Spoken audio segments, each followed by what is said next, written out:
हाय दोस्तों, पटेल जी के क्लासेज में आपका स्वागत है। आज हम लोग संविधान के भाग थ्री, इसमें मौलिक अधिकारों का उल्लेख है, उसके बारे में हम लोग पढ़ेंगे। उससे महत्वपूर्ण प्रश्नों को पढ़ेंगे जो आगामी प्रतियोगी परीक्षाओं के लिए काफ़ी महत्वपूर्ण होगा। तो आइए शुरू करते हैं। सबसे पहले कुछ बेसिक बातों को जानते हैं कि जो भारतीय संविधान है, भारतीय संविधान के भाग थ्री में मौलिक अधिकार का उल्लेख मिलता है, जो अनुच्छेद 12 से लेकर 35 तक फैला हुआ है। ठीक है ना। मौलिक अधिकार जो है भारतीय संविधान में जो उल्लेखित है वो अमेरिका के संविधान से प्रेरित है। यानी अमेरिका के संविधान से मौलिक अधिकार को लिया गया है। ठीक है ना। और हालांकि मौलिक अधिकार जो शब्द है वो सबसे पहले ब्रिटेन में बना था, ब्रिटेन में उत्पन्न हुआ था, परंतु भारतीय जो संविधान में मौलिक अधिकार है वो अमेरिका के संविधान से लिया गया है। चलिए शुरुआत करते हैं। तो पहला क्वेश्चन है कि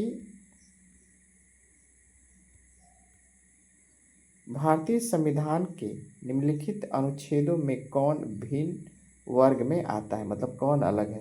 तो आपको बता दें कि ये 14, 15 और 16 ये समान है, लेकिन 19 अलग है। क्योंकि देखिए, जो 14 है वो कहता है कि सभी देश की जनता या सभी लोग या देश के जो भी लोग हैं वो क्या है, कानून के नज़र में एक समान है।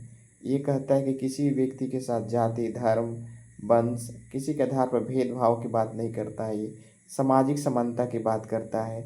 16 जो है ये कहता है कि किसी व्यक्ति के साथ जाति, धर्म अथवा किसी भी आधार पर भेदभाव नहीं किया जाएगा। लोक नियोजन में सबको समान अवसर मिलेगा। तो ये अवसर की समानता देता है, ये सामाजिक समानता देता है, और 14 जो है कानूनी समानता देता है। तो इसका मतलब ये हुआ कि ये समानता की बातें करते हैं, लेकिन अनुच्छेद जो 19 जो है ये स्वतंत्रता की बातें करता है। याद रखिए, जो हमारा मूल संविधान है उसमें सात मौलिक अधिकारों की बात कही गई थी, परंतु 42वां संविधान संशोधन करके उसमें से एक मौलिक अधिकार को हटा दिया गया। आगे बढ़ते हैं। अगला क्वेश्चन है, कह रहा है कि भारतीय संविधान में स्वतंत्रता के अधिकार 4 अनुच्छेदों द्वारा प्रदान किए गए वो जो हैं। तो याद रखिए, स्वतंत्रता की बात करते हैं तो याद रखिए स्वतंत्रता की जो है 19 में बात करता है बोलने का, घूमने का, जाने का, आने का, ये सारा बात करता है 19। फिर 20 करता है आपके गिरफ्तारी की बात करता है। 21 आपके जो है निजता की बात करता है। 22 आपको जो है मतलब बलपूर्वक किसी से हम काम नहीं करवा सकते। ठीक है ना। तो आपका जो है ये वाला ऑप्शन सही होगा। आगे बढ़ते हैं। अगला क्वेश्चन है, कह रहा है कि भारतीय संविधान के किस अनुच्छेद में भाषण और अभिव्यक्ति की स्वतंत्रता के मूल अधिकारों का प्रावधान है। तो याद रखिए, अनुच्छेद 19 जो है इसमें बात कही गई। 14 में जानते हैं ये कानून के नज़र में समानता की बात करता है, यह देह और प्राण की स्वतंत्रता की बात करता है, और ये इसके बारे में थोड़ी कम जानकारी। आगे बढ़ते हम लोग। अगला क्वेश्चन है, कह रहा है कि भारत के संविधान का निम्नलिखित में से कौन सा अनुच्छेद प्रेस की स्वतंत्रता की बात करता है। तो आपका 19 बात करता है। ठीक है ना। अगला क्वेश्चन बनाते हैं हम लोग। भारतीय संविधान का कौन सा अनुच्छेद प्रेस की स्वतंत्रता को आश्वासित करता है। तो आपका 19 करता है। ये लोक नियोजन में समानता की बात करता है, ये उपाधियों का अंत करता है। ठीक है ना। और 19 जो अनुच्छेद 31 है इसमें संपत्ति की बात कही गई थी, जो संपत्ति की बात कही गई, जो 42वां संविधान संशोधन अधिनियम 1976 के द्वारा इसे क्या कर दिया गया, हटाकर इसको हम लोग लेकर चले गए अनुच्छेद 300A में। ठीक है ना। अगला क्वेश्चन है, कह रहा है कि भारतीय संविधान स्पष्ट प्रेस की आज़ादी की व्याख्या तो नहीं करता है, किंतु यह आज़ादी अंतर्निहित है। अनुच्छेद 19 क में अंतर्निहित है। आगे बढ़ते हम लोग। अगला क्वेश्चन कह रहा है कि भवनों के ऊपर राष्ट्रीय झंडा फहराने के तहत हर नागरिकों को मौलिक अधिकार है। तो याद रखिएगा वो जो है आपको 19A के अंतर्गत आता है।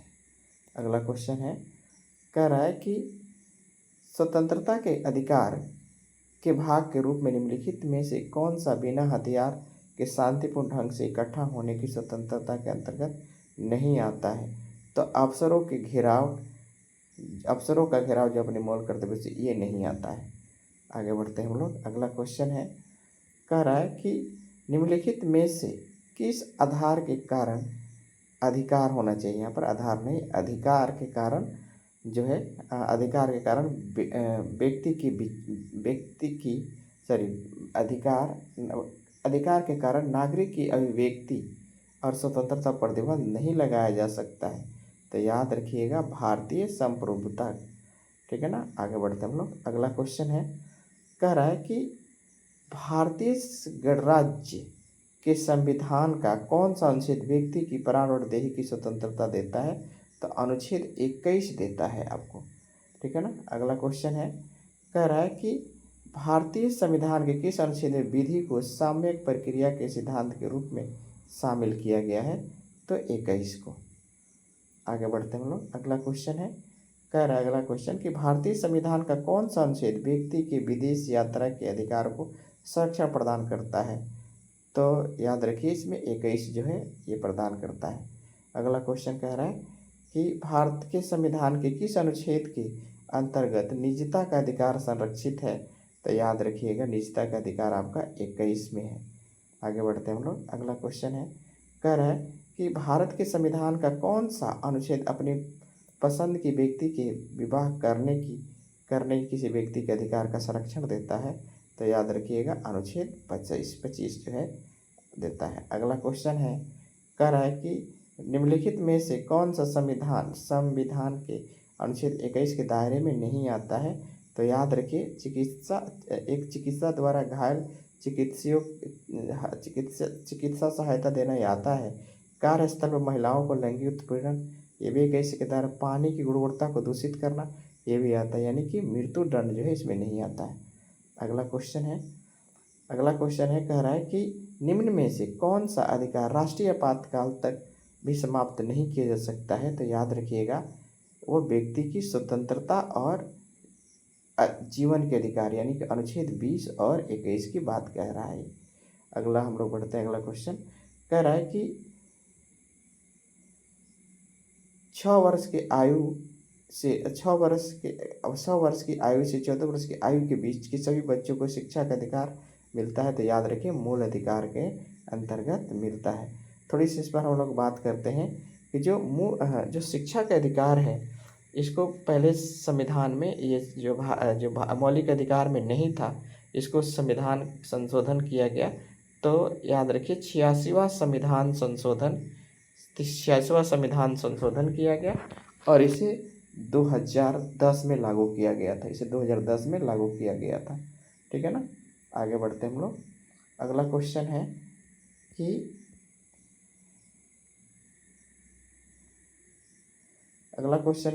कि भारतीय संविधान में संशोधन करके शिक्षा का अधिकार कब जोड़ा गया था? तो याद रखिएगा 1 अप्रैल 2010 को ऐसा किया गया था। याद रखिएगा 86वां संविधान संशोधन जो किया गया था वो 2009 में किया गया था और 86वां संविधान संशोधन 2009 में किया गया था। इसी के तहत RTE आया, राइट टू एजुकेशन आया और इसके आधार पर क्या किया गया, शिक्षा को मौलिक अधिकार में जोड़ दिया गया। आगे बढ़ते हैं हम लोग। अगला क्वेश्चन है कि कह रहा है कि थोड़ा सा इसमें टाइपिंग की गड़बड़ी है। कह रहे निम्न में से कौन सा एक मानव अधिकार भारतीय संविधान के अंतर्गत मौलिक अधिकार भी है? तो याद रखिएगा शिक्षा का अधिकार जो है आपका मानव का अधिकार भी है और ये मौलिक अधिकार भी है। अगला क्वेश्चन है, कह रहा है कि भारतीय संविधान का कौन सा अनुच्छेद बच्चों के शोषण के विरुद्ध मौलिक अधिकार संबंधित है? तो याद रखिएगा ये 24 जो है इसके अंतर्गत आता है। अगला क्वेश्चन कह रहा है कि भारत के संविधान का अनुच्छेद 24 जोखिमपूर्ण कार्यों से संबंधित कारखानों में बालकों को नियोजन निषेध करता है या सिद्ध करता है? तो याद रखिए पूर्ण रूप से। अगला क्वेश्चन है, कह रहा है कि भारत के संविधान के अंतर्गत कौन सा अनुच्छेद कारखानों में बालकों के नियोजन को प्रतिषेध करता है? तो याद रखिएगा अनुच्छेद 24। जिस बच्चे का उम्र 14 वर्ष से कम है तो बच्चा जो है इस आर्टिकल के आधार पर वो किसी भी कंपनी में काम नहीं कर सकता है। अगला क्वेश्चन है, कह रहा है कि संविधान का कौन सा अनुच्छेद दोषी सिद्ध के संबंध में अभियुक्तों को दोहरा दंड एवं अभिशासन के संरक्षण के प्रदान करता है, तो याद रखिएगा ये 20। अगला क्वेश्चन है, अगला क्वेश्चन कह रहा है कि किसी अपराध के अभिव्यक्ति को स्वयं अपना विरुद्ध गवाह बनाने के बाद नहीं किया जा सकता है। ये जो है याद रखिए भी अनुच्छेद 20 के ही अंतर्गत आता है। अगला क्वेश्चन है, कह रहा है कि किसी व्यक्ति को एक ही अपराध के लिए एक से अधिक अभियोजित दंड नहीं किया जाएगा। अपराधों के सिद्ध के लिए विश्व संरक्षण में कौन संस्कृत आता है, तो याद रखिएगा ये 20 ही आता है। अगला क्वेश्चन है, कह रहा है कि बंदी बनाए गए व्यक्ति के मौलिक अधिकारों के संरक्षण किस अनुच्छेद प्रदत्त करता है, कौन सा अनुच्छेद प्रदत्त करता है, तो याद रखिएगा ये करता है आपका 22। अगला क्वेश्चन है, कह रहा है कि संविधान के किस अनुच्छेद के अंतर्गत सिखों द्वारा धारण किए गए किरपाण होता है, यहाँ पर किरपाण धारण किए गए किरपाण धारण किए गए धार्मिक स्वतंत्रता का अंग माना गया, तो याद रखिए 25 माना गया। अगला क्वेश्चन है, कह रहा है कि भारतीय संविधान के अनुच्छेद 25 का संबंध है, तो याद रखिएगा धार्मिक स्वतंत्रता से है। अगला क्वेश्चन है, कह रहा है कि भारतीय संविधान के अनुच्छेद 25 प्रयुक्त हिंदू शब्द किसे सम्मानित नहीं करता है, तो फारसियों को नहीं करता है, ठीक है ना। अगला क्वेश्चन है, कह रहा है कि संविधान के अनुच्छेद 25 के अनुसार धर्म की स्वतंत्रता का अधिकार किसके अधीन नहीं है, तो मानवतावाद के अधीन नहीं है।